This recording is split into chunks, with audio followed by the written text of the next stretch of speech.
Let's talk about Newton's third law of motion. I have two objects, object 1 and object 2. Let's suppose they are going to collide, okay? They collides. In collision, object 1 exerts force on 2.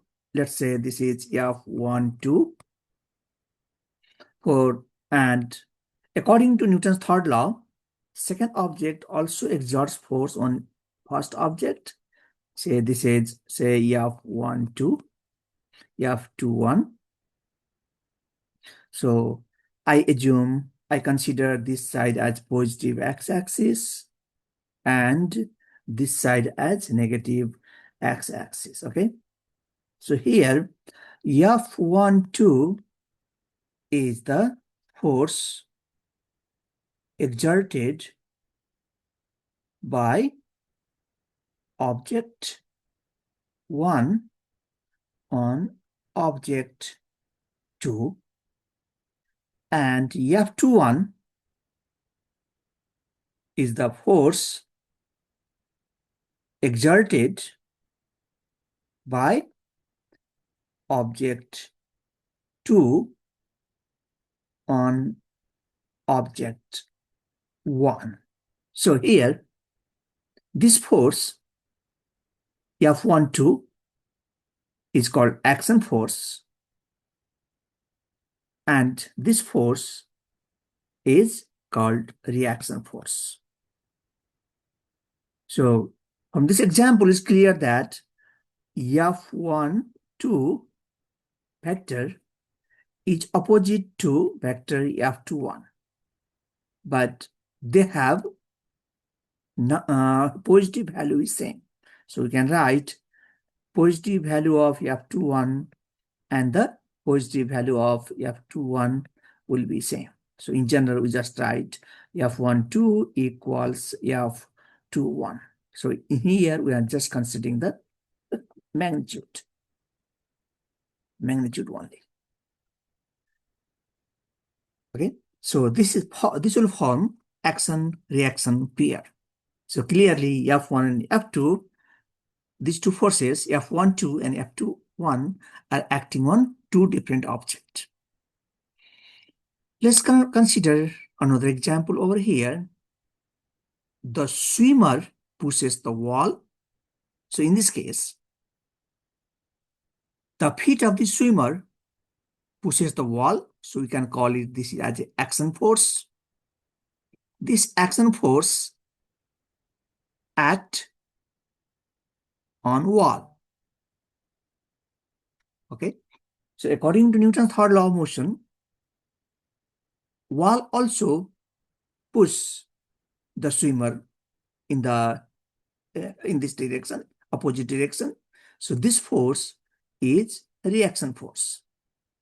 So this reaction force acts on swimmer. So the positive value of action force and reaction force is equal, but they are acting in opposite directions. Say, for example, force due to the feet of the swimmer is on the wall is towards positive x, then the wall will exert force in opposite. Okay, so these two forces are equal and opposite.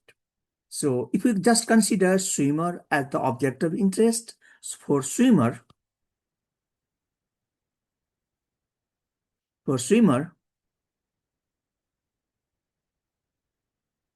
we can draw the diagram, force diagram. So swimmer is represented by dot. So one is the force. This is the force exerted by wall on the swimmer. Okay. Weight acts vertically down, which equals mass of the swimmer times value of acceleration due to gravity. And the water also pushes up the swimmer. So that is force exerted by, say, water on the swimmer. So they just call it, say, BF. Okay, these two are equal and opposite. Here, I'm assuming like that because I'm assuming the swimmer is a swimming state parallel to the x-axis. So this is a force diagram for the swimmer. Let's try one problem over here. A large truck collides with a small car. So let's make a some sketch. Let's make a sketch here. The truck here, I would say object 1, and the car, I call it object 2. They collide. So as before, they will exert force on each other. So say this is the force exerted by truck on the car. So according to third law, car also exerts force on the trucks. This will be F21. Okay, so here F12, this is the force exerted by truck on car. According to Newton's third law of motion, car also exerts force on the truck. So F21 is the force exerted by car on truck. These two forces, as before, are equal and opposite. So if we just consider the magnitude, I can just write F12 equals to F21. So this is just magnitude. Okay. So in this problem, they give you mass of the truck, say MT. I call it mass of the truck is 36,000 kilogram. Mass of the car, they give us 1,200 kilogram. According to question, truck exerts force on the car is 1,000 Newton. So in this case, F12 is the 1,000 Newton. These are the given informations.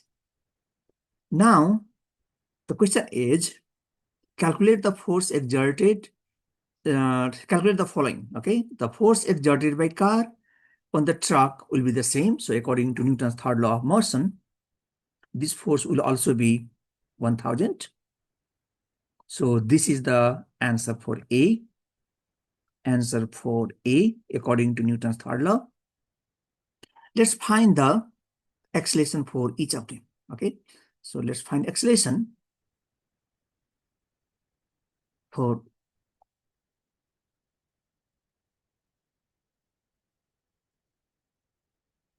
then I can use the Newton's second law over here.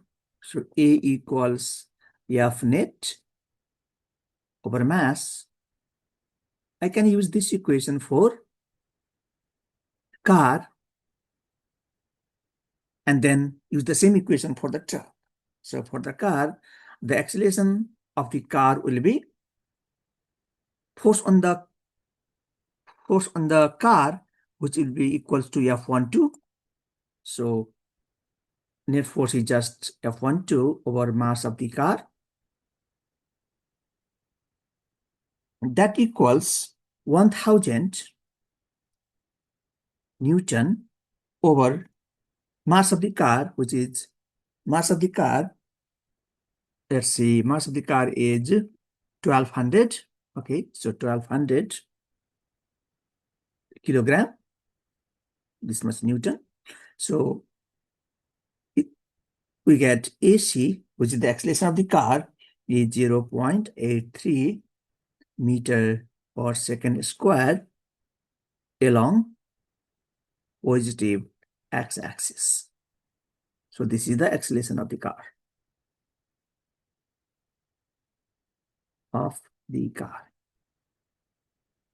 We can use the same concept for the truck.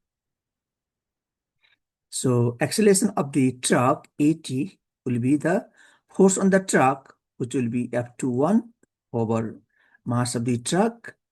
That is, force is still 1000 Newton. Mass of the truck is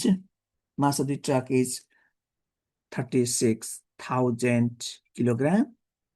That gives us 0.03 meter per second square.